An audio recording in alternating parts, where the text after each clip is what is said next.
It's a storm. That's what's driven them all up north. I've never seen so many of them or so bold. It's barely even raining. It's flooding here, and not the plumbing, the ocean. You need to go home. I'm not going anywhere. Storm's coming, and it's coming fast. Just can't sit back and watch this.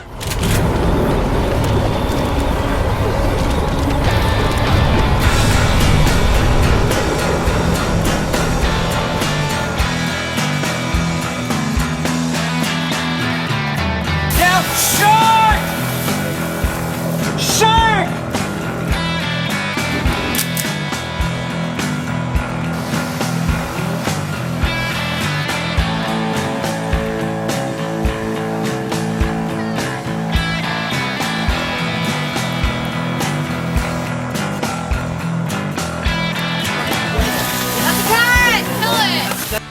My name is Tara Reid, and I play the role of April. It's just, you know, it's been funny.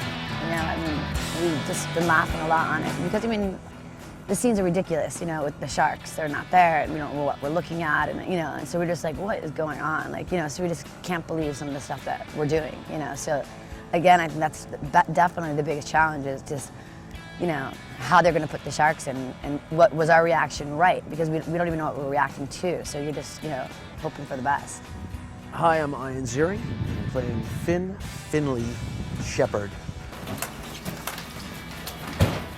Very technical movie. We've got a lot of digital effects. We've got a lot of work each day. So really, just getting all our shots in one day. Every day is very challenging, and you know, battling sharks and wielding chainsaws and firing guns. It's very gung ho.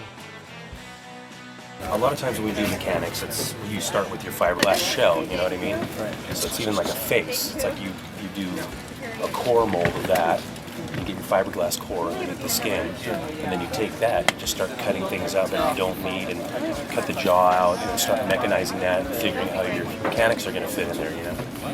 Well, the blood like sprays down on the teeth. Yeah, there's like a big half-inch tube in there with holes cut in it. If you go to the front of it and look up, you'll see some holes up there.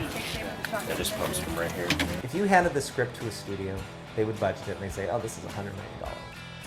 And you know, we did this for probably what was equivalent of, you know, a couple weeks of craft service on a big studio movie. But the way this company works, which is great, is it's like, okay, we're going to try to do this, and we're going to try to make it look great and really good.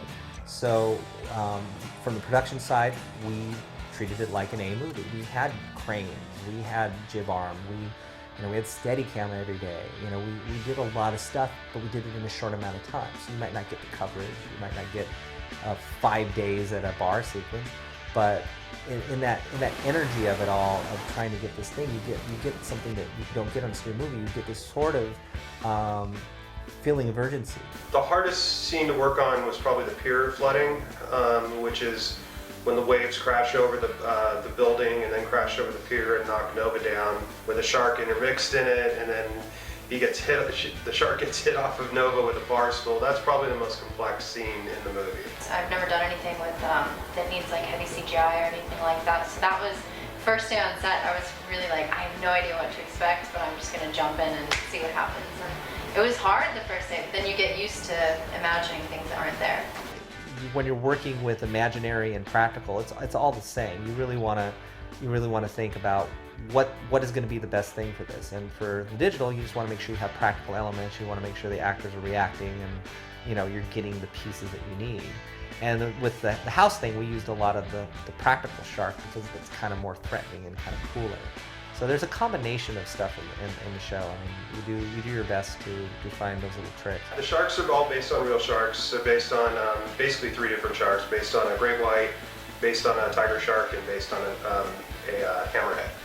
We take pictures and reference of different sharks and build 3D models, then texture them to look like the sharks, and then rig them with the rigging system in the software we're using, and then animate those, then render them, and then layer them into the comp. The hardest part of my job on Sharknado is actually the water effects, not the sharks. You'd think because it's a Sharknado, you'd think the sharks would be the hardest part, but it's actually all the flooding of LA, the flowing water, and all the different dynamic particle stuff we have going on, which we really haven't done in a film before here. My favorite scene is the Ferris wheel scene. That was the one that we came up with, and I think looks really, really cool. And I don't know, I love Santa Monica, but I love to destroy Santa Monica as well. Hey, Kristen Stewart, I need you to emote. That's perfect. Okay, let's move on. See? Do you guys want FX?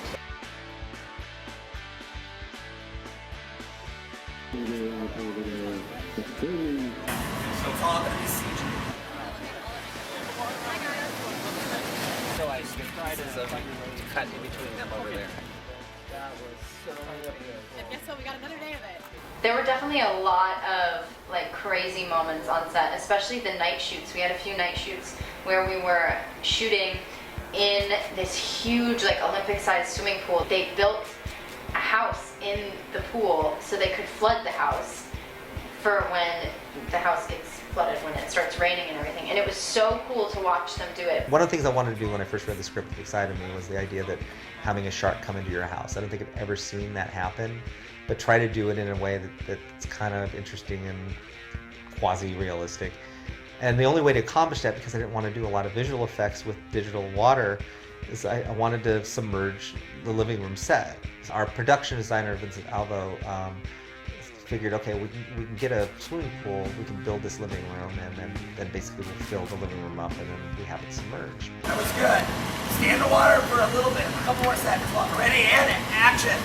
Blindly went into this movie doing everything that Steven Spielberg's Jaws taught you not to do in terms of, hey, let's build an actual practical shark and see what we can get out of it.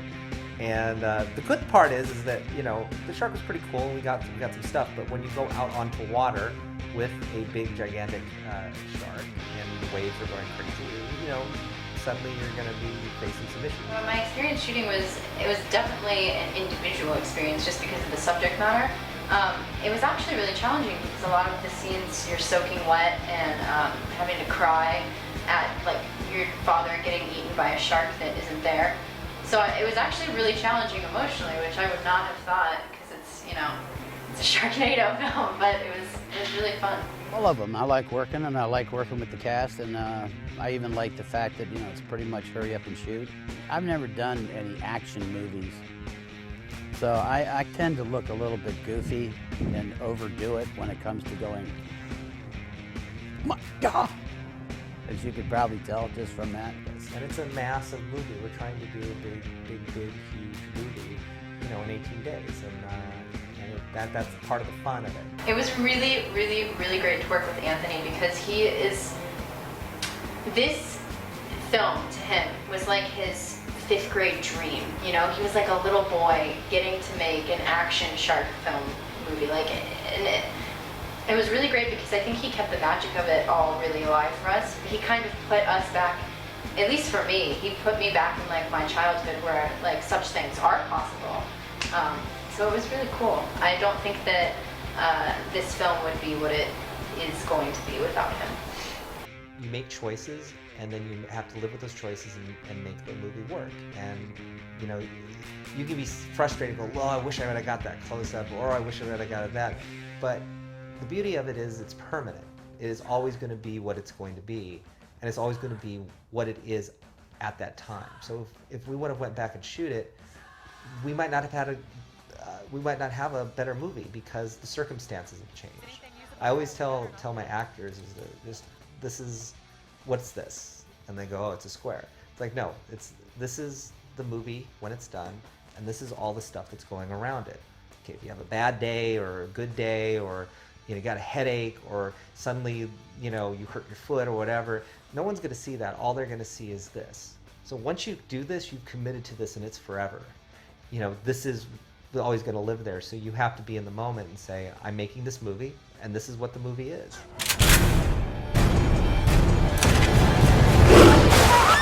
Tornado's heading towards the airport. We need to destroy it before it gets to them. Watch out! You can't just wait here and wait for sharks to rain down on us.